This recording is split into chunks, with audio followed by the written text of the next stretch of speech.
मारूफ YouTuber और vlogger रजब भट्ट के घर पर हमला किसने किया और हमले के वक्त घर में कौन कौन मौजूद था, आइए आपको बताते हैं।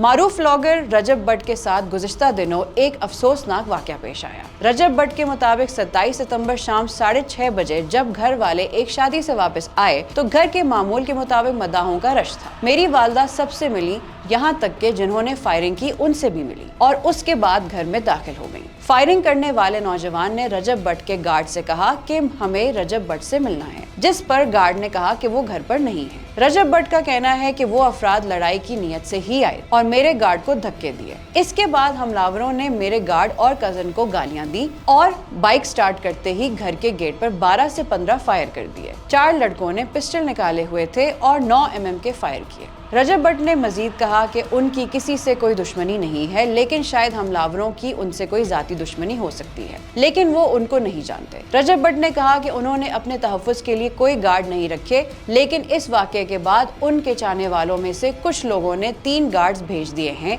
जिनको उनकी हिफाजत पर मामूर किया है। हमलावरों के मुतालिक उनका कहना था कि अब तक उनकी कोई निशानदही नहीं हो सकी। FIR दर्ज की जा चुकी है, जबकि एक टिकटॉकर को FIR में नामजद भी किया गया है। रजब भट्ट का कहना है कि उनके पास CCTV फुटेज मौजूद है जब हमलावर उनके गार्ड से बदतमीजी कर रहे थे, जबकि इसके अलावा उन हमलावरों में से एक टिकटॉकर का अकाउंट भी मिल गया है, जिसमें वो खुलेआम रजब भट्ट को धमकियां देते हुए ललकार रहा है। मजीद अपडेट्स के लिए देखते रहिए VNews.pk।